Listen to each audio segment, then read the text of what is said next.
Hello বন্ধুরা, কেমন আছো তোমরা সবাই? আশা করি সবাই খুব ভালো আছো।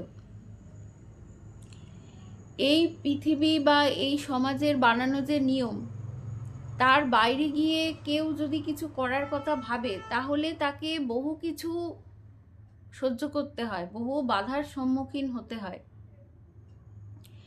কারণ এই পৃথিবীতে বা এই সমাজে দেখবে একটা নিয়ম, বাঁধা ধরা একটা নিয়ম আছে। তার বাইরে যেই যেতে চায় তাকে এই সমাজ সংসার খুব সহজভাবে মেনে নেয় না।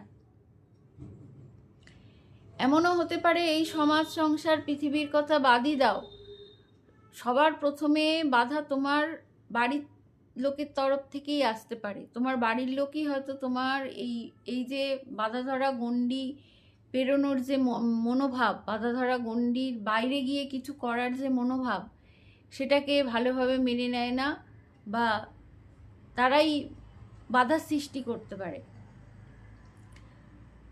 তাহলে এটা ঠিক যে যদি কেউ মানে নিয়মের বাইরে গিয়ে কিছু করার কথা ভাবে, তাহলে তার অনেক কিছু বাধা অতিক্রম করতে হবে।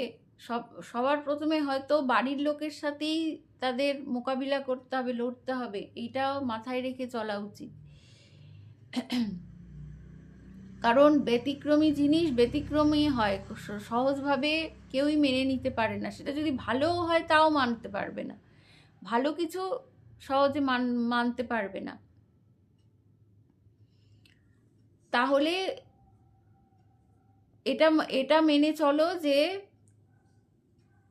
তুমি যদি আলাদা কিছু করতে চাও, যেটা সমাজ সংসারের নিয়মের বাইরে গিয়ে, সেটা ভালো কিছু হলেও সহজে কেউ মানবে না, অনেক বাধা হবে। সেই বাধা উপেক্ষা করে তোমাকে কাজটা চালিয়ে যেতে হবে।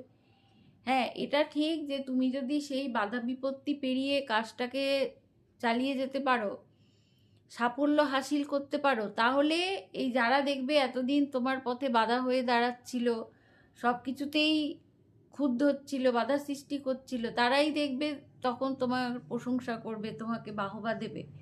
কিন্তু সেই পর্যন্ত তোমায় যেতে হবে। ভয় পেলে চলবে না, থেমে গেলে চলবে না, সেই পর্যন্ত তোমাকে চালিয়ে যেতে হবে কাজটা।